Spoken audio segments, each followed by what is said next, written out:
Hello everyone, आप सभी लोगों का स्वागत है आपके अपने यूट्यूब चैनल स्टडी ग्लॉस पर। मैं हूं डॉक्टर मोनिका और आज हम 4 फरवरी से रिलेटेड जितने भी इम्पोर्टेंट क्वेश्चन बन सकते हैं उन पर डिस्कशन करने वाले हैं।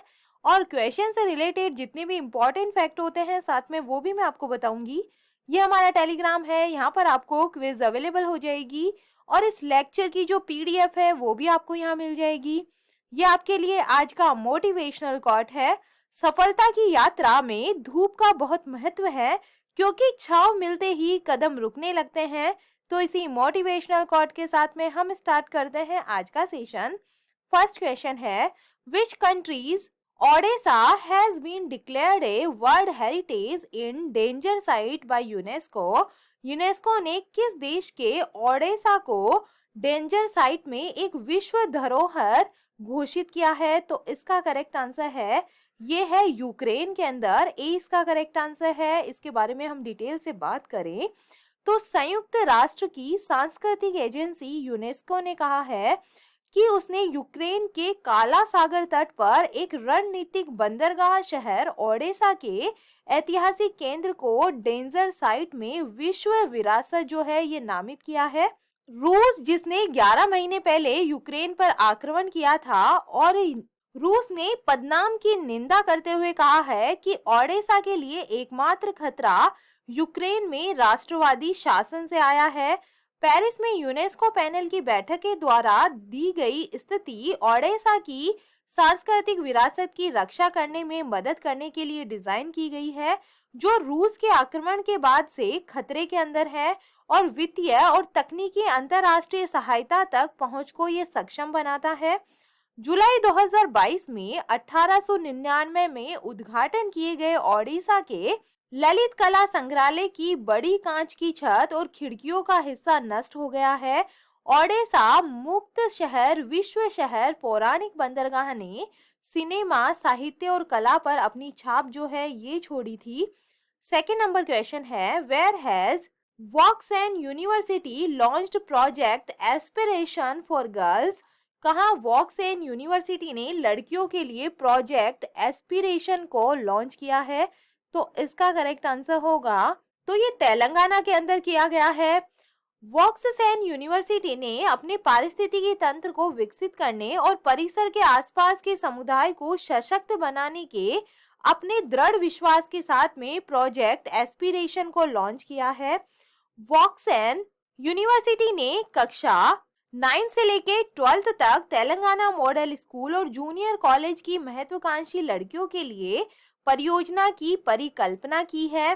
प्रोजेक्ट एस्पिरेशन के तहत छात्रों को स्कूल के प्रिंसिपल के द्वारा ट्रेन द ट्रेनर कार्यशाला में भाग लेने के लिए चुना जाता है, जो दिसंबर 2022 में शुरू हुई थी।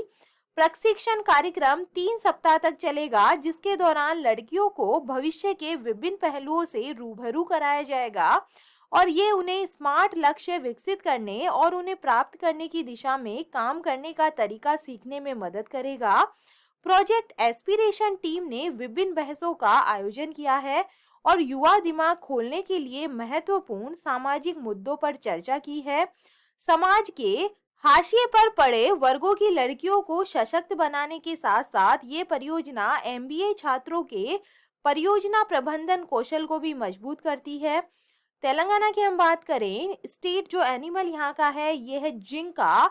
स्टेट बर्ड जो है यह है इंडियन रोलर। स्टेट ट्री है जमी चट्टू। The major lake of Telangana तो ये है हुसैन सागर और नागा अर्जुना जो सागर है ये यहाँ की मेजर लेक है। 4 नेबरिंग स्टेट है महाराष्ट्र, छत्तीसगढ़, कर्नाटका और आंध्र प्रदेश।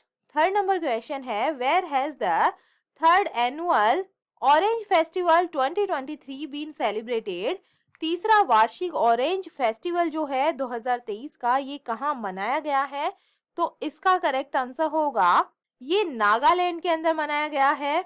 तीसरे वार्षिक ऑरेंज फेस्टिवल 2023 का आयोजन नागालैंड के कोहिमा जिले के रसोमा गांव में किया गया है और ये जो फेस्टिवल है ये संतरा उत्पादकों की कड़ी मेहनत को उजागर करने और उन्हें अपनी उपज बेचने के लिए बाजार से जुड़ने की सुविधा प्रदान करने के लिए मनाया जाता है।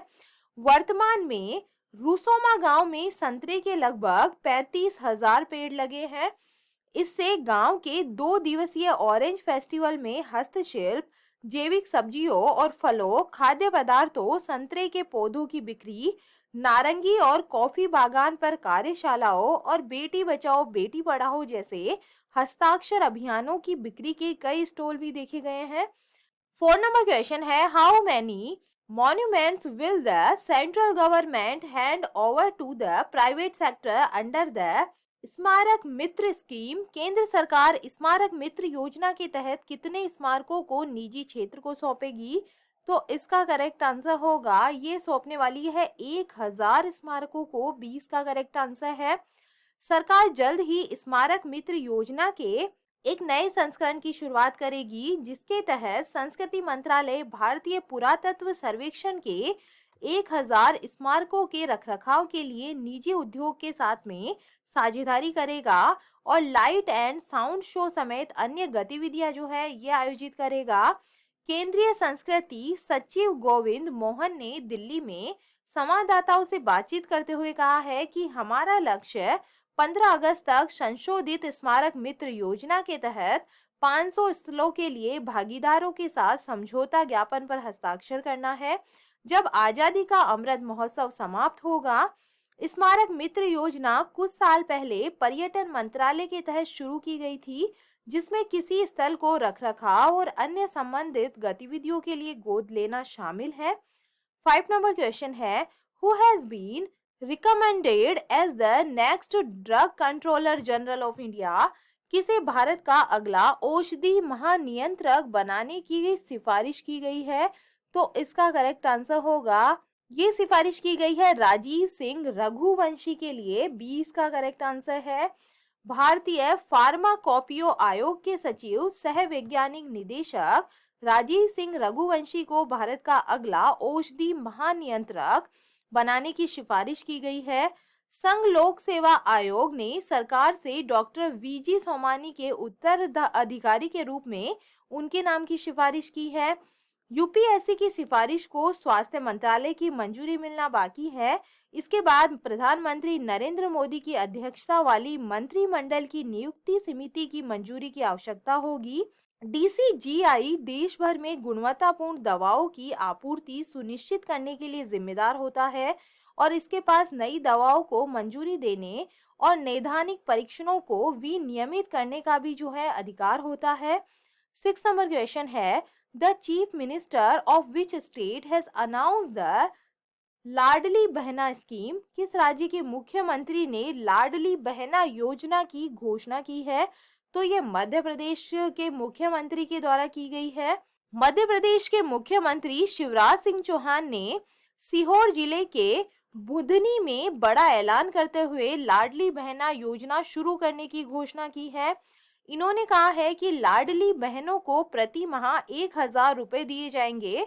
साथ ही कहा है कि बुधनी में 400 करोड़ रुपए की लागत से भव्य मेडिकल कॉलेज बनेगा, जिसका शिलान्यास जो है जल्दी ही होगा। मध्य प्रदेश में इस साल के अंत में विधानसभा चुनाव होने हैं।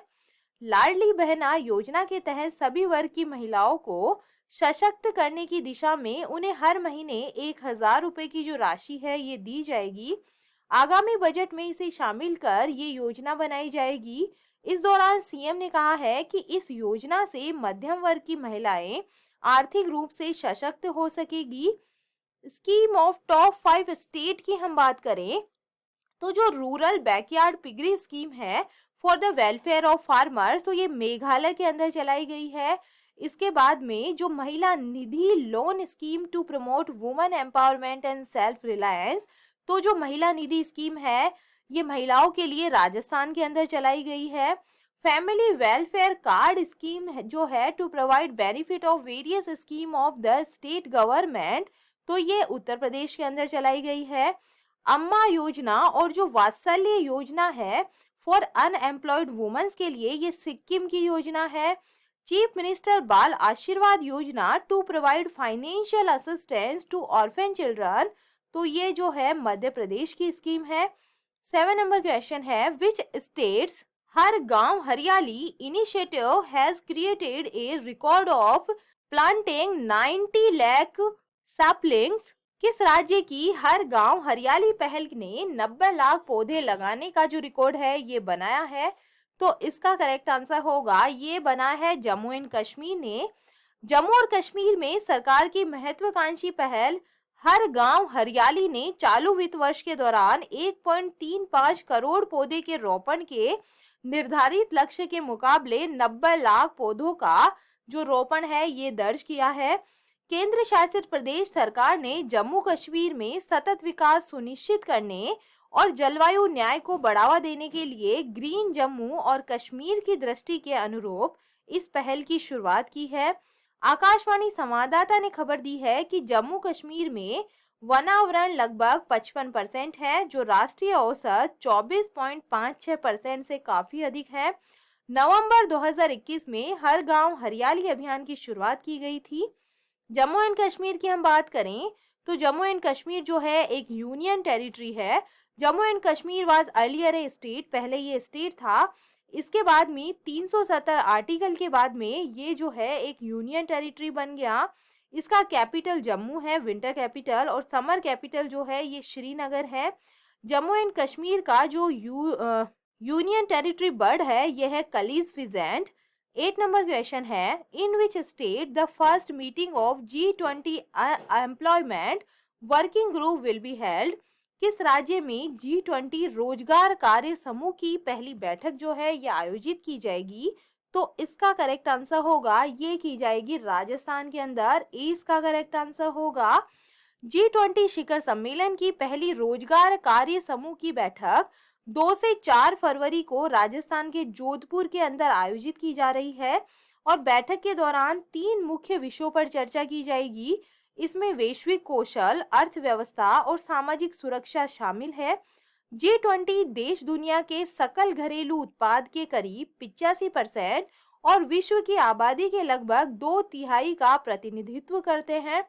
भारत 19 देशों, 9 क्षेत्रीय और अंतर्राष्ट्रीय संगठनों, यूरोपीय संघ और 9 अतिथि देशों के 73 से अधिक प्रतिनिधियों की मेजबानी कर रहा है।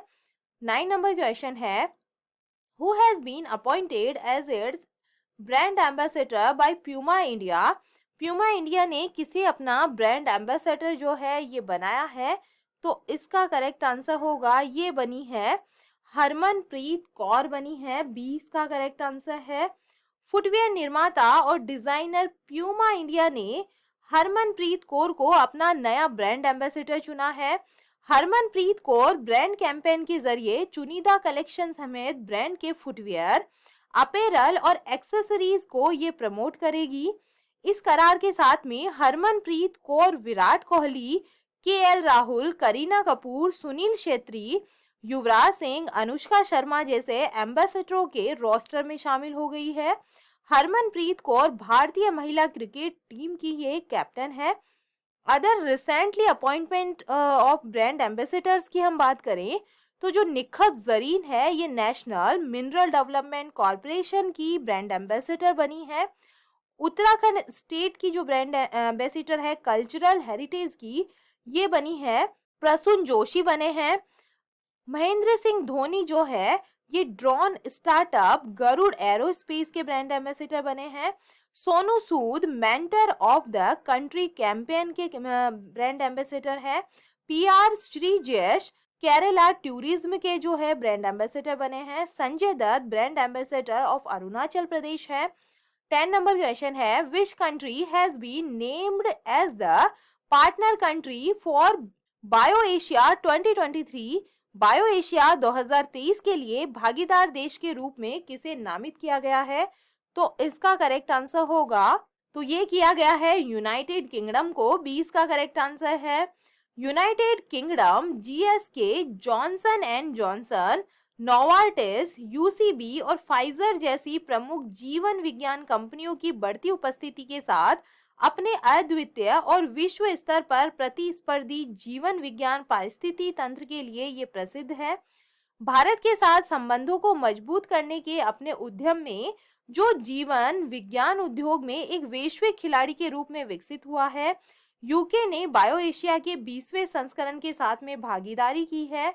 यूनाइटेड किंगडम के पास एक गतिशील, संयोगी और फलता फूलता जीवन विज्ञान पारिस्थितिकी तंत्र है, जो नव प्रवर्तन, प्रतिभा और एक विश्व स्तरीय अनुसंधान अवसंरचना के द्वारा संचालित है। यूनाइटेड किंगडम के लिए एक आभूषण माना जाता है। देश का जीवन विज्ञान उद्योग 6,330 से अधिक जीवन विज्ञान व्यवसायों का घर है, जो 2,68,000 से अधिक लोगों को रोजगार देता है, जो 2020 में 88.9 बिलियन का जो कारोबार करता है। Advancing for one, shaping the next generation of humanised health care की थीम के साथ में बायो एशिया 2023 हैदराबाद में 24 से 26 फरवरी 2023 के बीच में आयोजित होने वाला है। 3 दिनों के दौरान प्रमुख उद्योग के नेता, प्रतिष्ठित वैज्ञानिक, शोधकर्ता और उद्यमी एक साथ आएंगे और स्वास्थ्य सेवा को मानवीय बनाने पर चर्चा करेंगे और क्रॉस सेक्शनल इकोसिस्टम को कैसे एकीकृत किया जा सकता है, कैसे विघटनकारी तकनीकों का सबसे अच्छा उपयोग किया जा सकता है। चलिए कल के जो एमसीक्यू है उन्हें हम रिवाइज कर लेते हैं। फर्स्ट नंबर क्वेश्चन है, खादी उत्सव 2023 का जो उद्घाटन है ये कहाँ पर किया गया है? ये मुंबई के अंदर किया गया है। सेकंड नंबर क्वेश्चन है, T20 इतिहास में इंडिया के लिए सबसे ज्यादा विकेट लेने वाले गेंदबाज कौन से बन गए हैं? तो ये बन गए हैं युजवेंद्र चहल बन गए हैं। थर्ड नंबर क्वेश्चन है, किसे FIH राष्ट्रीय पुरस्कार 2023 से सम्मानित किया गया है? तो इसका करेक्ट आंसर होगा, ये मिला है VK पांड्यान को। फोर्थ नंबर क्वेश्चन है, वंचित लड़कियों को सक्षम और आत्मनिर्भर बनाने के लिए किस राज्य सरकार ने समग्र शिक्षा अभियान की शुरुआत की है? तो इसका करेक्ट आंसर होगा, ये उत्तर प्रदेश गवर्नमेंट ने की है। 5 नंबर क्वेश्चन है, किसे असम का नया DGP नियुक्त किया गया है? तो इसका करेक्ट आंसर है, ये बने हैं ज्ञानेंद्र प्रताप सिंह बने हैं।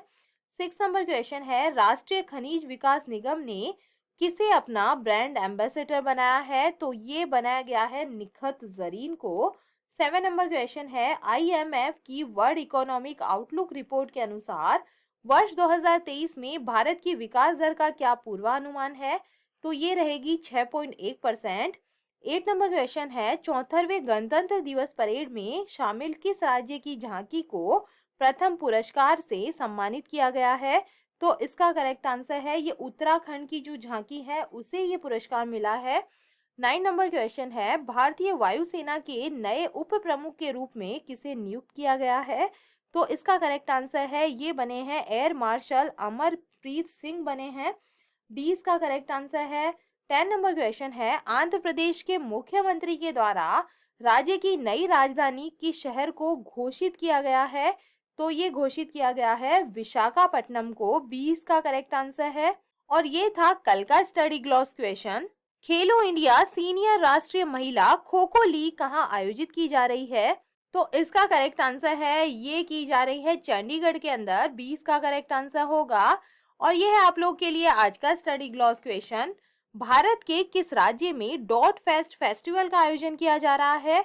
तो इसका आंसर आप मुझे कमेंट सेक्शन में दीजिएगा। ये हमारा टेलीग्राम है, यहाँ पर आपको क्विज अवेलेबल हो जाएगी और इस लेक्चर की PDF भी आपको यहाँ मिल जाएगी। आई होप आपको सेशंस पसंद आ रहे होंगे। अगर पसंद आ रहे हैं तो इन्हें लाइक कीजिए, अपने दोस्तों के साथ में शेयर कीजिएगा। तो चलिए मिलते हैं हम एक नए सेशन के साथ में। Thank you.